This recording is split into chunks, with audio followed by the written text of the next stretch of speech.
Voy a responder unas dos cosas rápidamente. La una, la codificación de la Ley Orgánica de Educación Intercultural establece claramente en su artículo 117 y 118 la diferencia entre conflicto escolar y violencia escolar. Todo conflicto escolar se media. Todo conflicto escolar tiene medidas alternativas. Solo se sanciona lo que está en el artículo 211 del Código de la Codificación de la Ley Orgánica de Educación Intercultural. Es decir, aquellas conductas que no pueden ser,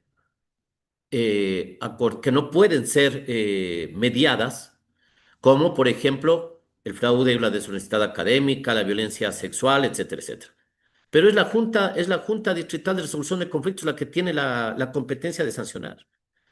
Aquí hay una extralimitación de la institución, porque la institución tiene la capacidad de imponer la disciplina mediante mecanismos alternativos de resolución de conflictos. Eso dice claramente la codificación de la Ley Orgánica de Educación Intercultural y eso está vigente desde el 2022, ¿ya? Con la reforma a la Ley Orgánica de Educación Intercultural.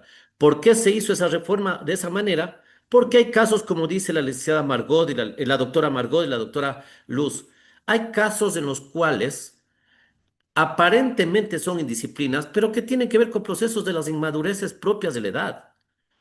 Entonces, por eso es que el legislador en esa reforma dividió entre el conflicto y la violencia, para que pueda ser la una tratada mediante mecanismos alternativos y la otra tratada mediante procesos fuera de la institución educativa y por eso le da la competencia a la Junta Cantonal, a la Junta Distrital de Resolución de Conflictos. Ese es un primer tema. Un segundo tema. Las personas autistas, como dice el DSM-5, tienen presencia de patrones restrictivos y repetitivos de comportamiento. O sea, el profesor no es, o sea, sí, el autismo solamente puede ser diagnosticado por un equipo multidisciplinario, neurólogo, psicólogo, todo eso, eso es verdad, el diagnóstico. Pero hay ciertos comportamientos que tienen las personas neurodivergentes, especialmente los autistas, que tienen que ver con patrones restrictivos y repetitivos de comportamiento. Cuando se habla de patrones restrictivos, hablamos de intereses o actividades limitadas, rigidez a los cambios, movimientos o hablas estereotipadas. Entonces, el docente en el aula sí puede por lo menos elevar la alerta de que existe una condición neurodivergente en los estudiantes. Voy a ponerle, cuando yo doy las sensibilizaciones a los profesores, es algo tan fácil como lo siguiente. Un niño que no camina al año y medio tiene dificultades. Un niño que gatea de manera tardía tiene dificultades. Una persona que a cierta edad no tiene control de esfínteres tiene dificultades. Entonces, eso los docentes lo saben, lo detectan, lo pueden entender. Por eso es que hoy nos llama la atención que los problemas que hoy se ha dado a la comunidad neurodivergente no vengan de los colegios públicos, vienen de los colegios privados, porque es el problema de accesibilidad lo que está en juego. Porque el tener una persona neurodivergente en la institución educativa significa un gasto adicional para el dueño de la institución. Entonces, existen formas de controlar, existen formas de evidenciar ciertas conductas que podrían levantar. Y el acuerdo ministerial 028A, que se publicó este 1 de agosto, establece también ya las responsabilidades y las corresponsabilidades de los docentes, de los padres de familia. Pero ahí también tiene una responsabilidad el Estado, porque si no existen suficientes centros psicopedagógicos para levantar los informes psicopedagógicos, se colapsa esto.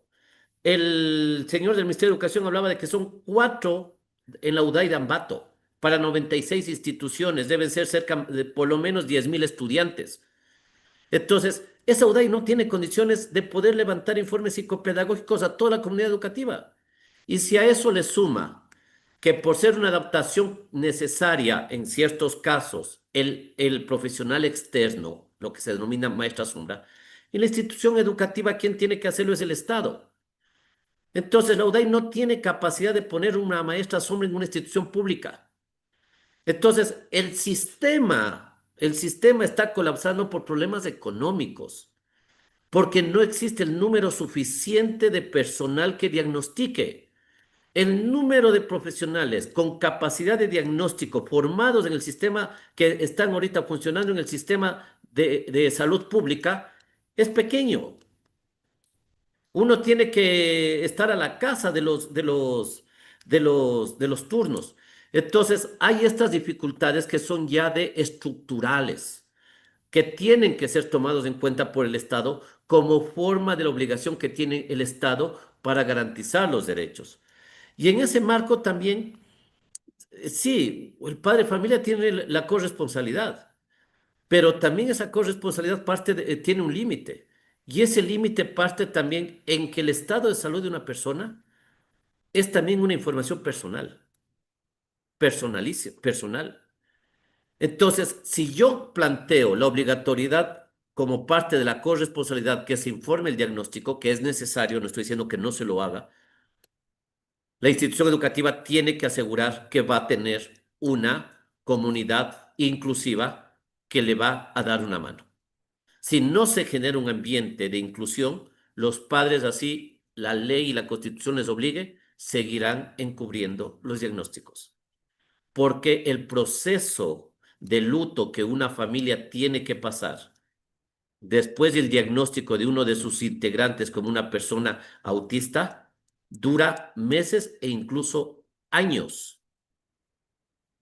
Entonces, esas condiciones que son reales, que pasa, por eso es que habemos asociaciones de padres que lo que hacemos es apoyar a las instituciones educativas para poder interactuar directamente con los padres, porque solamente entre pares podemos ayudar a resolver ciertas dificultades antes que lleguen a procesos mucho más complicados.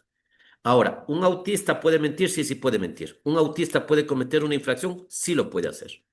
Pero primero hay que preguntarse cuál es el contexto en el cual se dio esa conducta. Tiene que preguntarse siempre el contexto.